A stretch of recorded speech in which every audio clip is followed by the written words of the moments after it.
এই খানায়ে কাবাকে কেন নির্মাণ করছেন?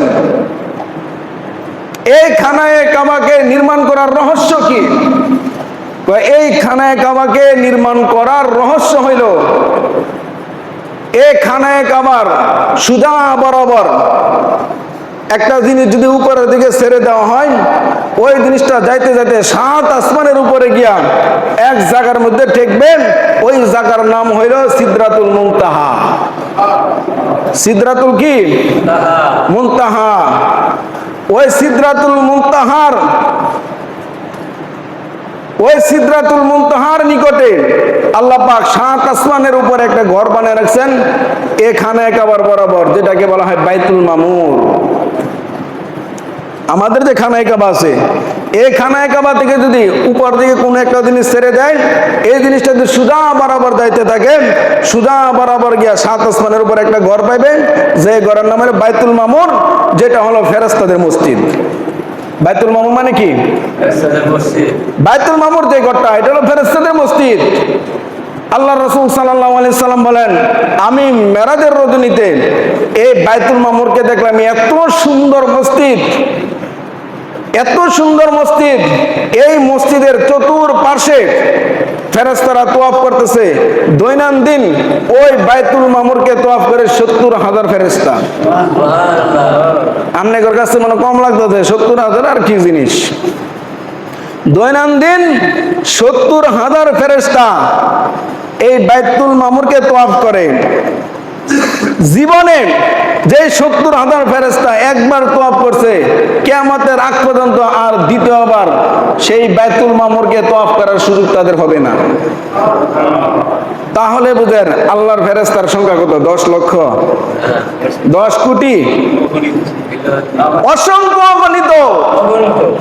কি পরিমাণ ফেরেশতা যে আল্লাহ বানায় রাখছে, এটা কোনো মানুষের কাছে, কোনো নবী রাসূলের কাছেও এই ফেরেশতাদের সংখ্যা জানা নাই।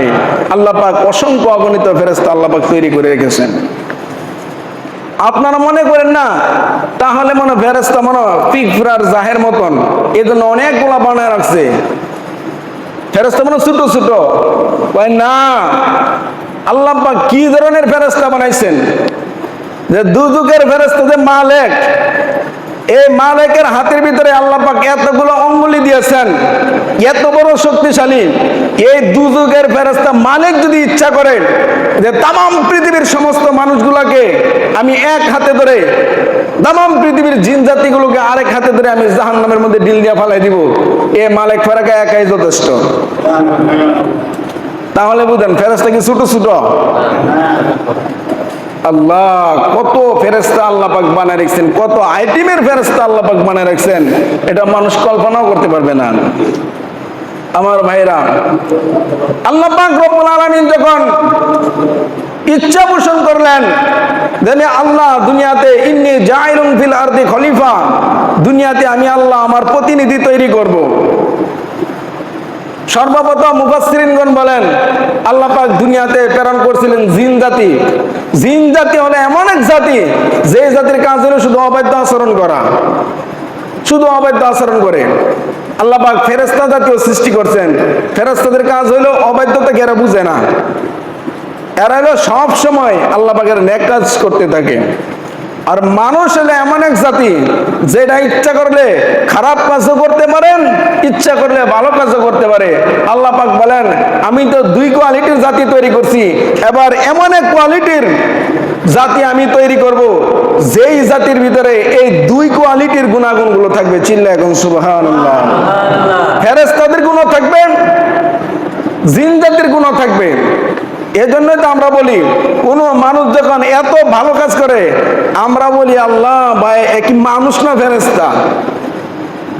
না, কোন মানুষ যদি নেক কাজ করে, দুনিয়াতে ভালোভাবে চলাফেরা করে, ওই ব্যক্তি ফেরেশতার চাইতে উত্তম হয়ে যায়। আর কোন মানুষ যদি বদ কর্ম করে, বদ কর্ম করতে করতে শয়তানকে পর্যন্ত হার মানাইতে পারে, শয়তানকে পর্যন্ত হার মানাইতে পারে। দেখবেন আমাদের দেশের মধ্যে কিছুদিন পর আবার একটা পাগল বের হয়। যেমন আপনারা জানেন ভারতের নরেন্দ্র মোদী সে একটা পাগল, ডোনাল্ড ট্রাম্প সে একটা পাগল, নেতানিয়াহু সে একটা পাগল, এমন ভাবে শুভেন্দু অধিকারী সে একটা পাগল। আমাদের বাংলাদেশের মধ্যে কয়েকদিন যাবত একটা মহিলা খুব করোনারা করতেছে। এই মহিলার নাম হলো শান্তা ফারজানা। এটা একটা পাগলের ঘরের পাগল।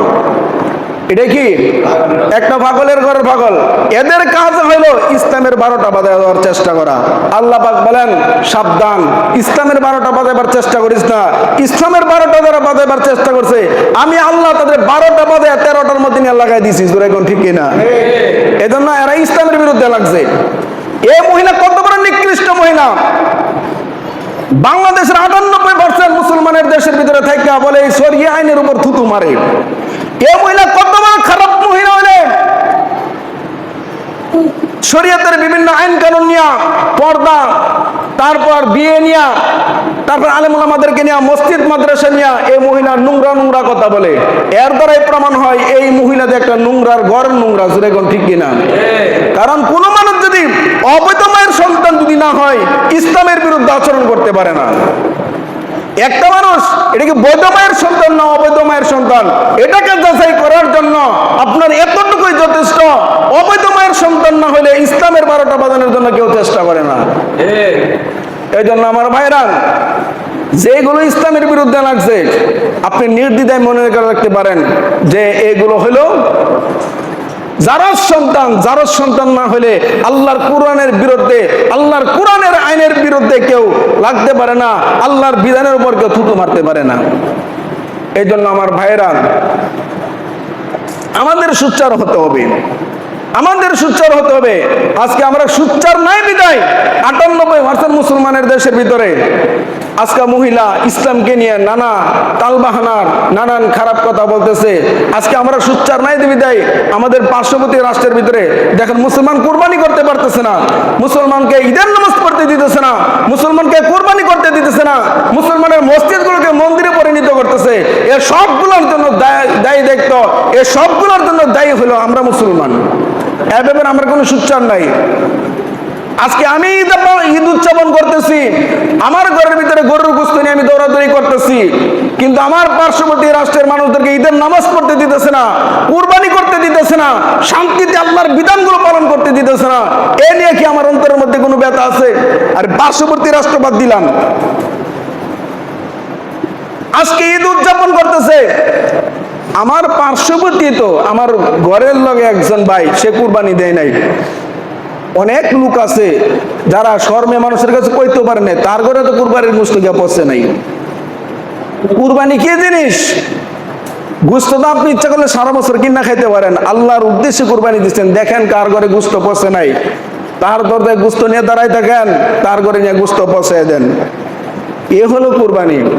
ইসলাম তো হলো সামঞ্জস্যতা রাখা চলার যে বিধান ইসলাম দিয়েছেন, এই বিধান আমাদের মতে চলতে হবে।